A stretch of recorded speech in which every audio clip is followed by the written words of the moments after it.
Assalamualaikum warahmatullahi wabarakatuh. Perkenalkan, nama saya Ahpia Oktaviani dari Program Studi Manajemen kelas MN20D Universitas Nusa Putra. Video ini dibuat untuk memenuhi tugas mata kuliah teori portofolio dan analisis investasi yang diampu oleh Bapak Gustian Juanda.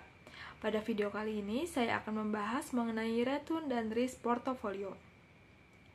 Ada banyak alasan yang menyebabkan seseorang mau melakukan investasi. Di antaranya adalah persiapan untuk berkeluarga, untuk menyekolahkan anak, mengurangi tekanan inflasi, dan lain sebagainya.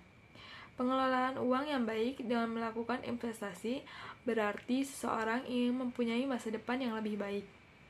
Jadi, tujuan investor melakukan investasi adalah meningkatkan kesejahteraannya. Sumber dana investasi bisa diperoleh dari dana yang dimiliki saat ini, seperti penyisihan sebagian dari pendapatan dan bisa juga berasal dari tabungan yang sudah ada. Investor tentunya memiliki harapan peningkatan kesejahteraan di masa mendatang ketika investor menginvestasikan dananya saat ini, yaitu dengan mengurangi konsumsi saat ini untuk meningkatkan konsumsi di masa yang akan datang.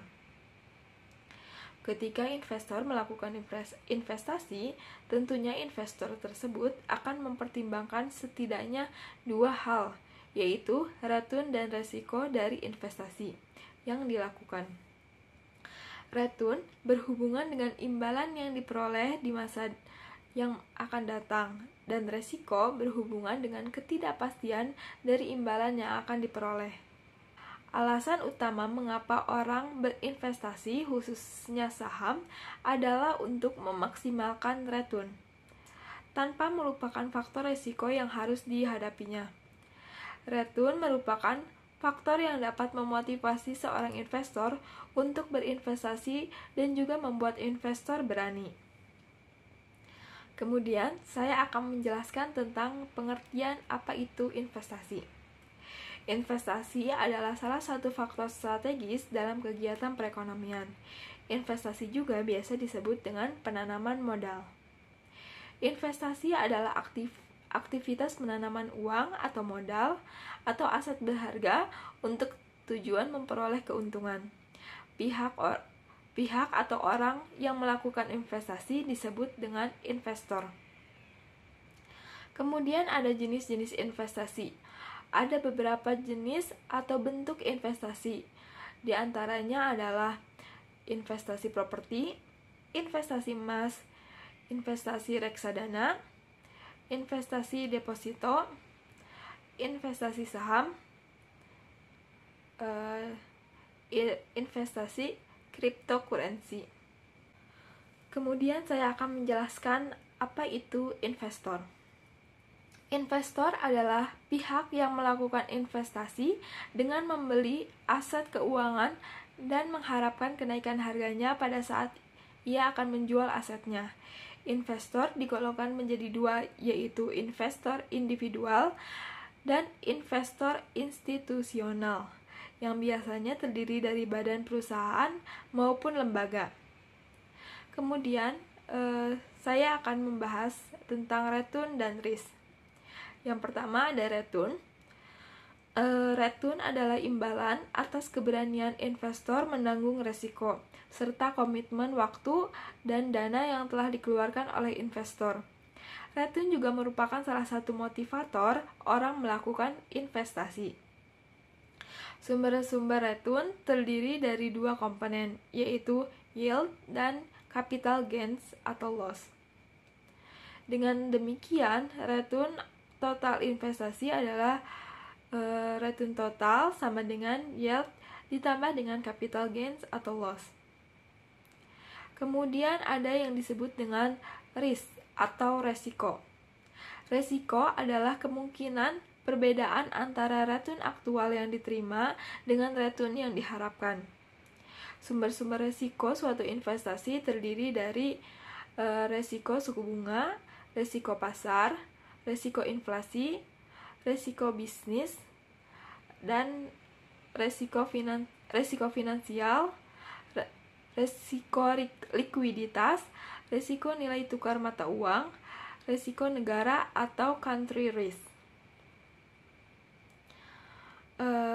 Kemudian saya akan menjelaskan tentang diversifikasi.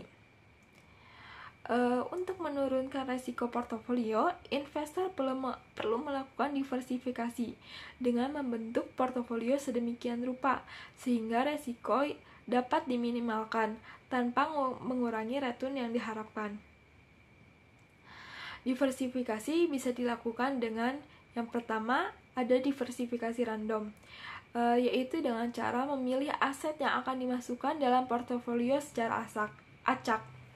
Yang kedua ada diversifikasi model Markowitz, yaitu dengan cara memilih aset yang dimasukkan dalam portofolio berdasar berbagai informasi dan karakteristik aset. Kemudian ada analisis resiko portofolio. Kelebihan investasi dalam bentuk portofolio dibanding aset tunggal adalah bahwa kita bisa mengurangi risiko tanpa harus mengurangi tingkat return yang diharapkan.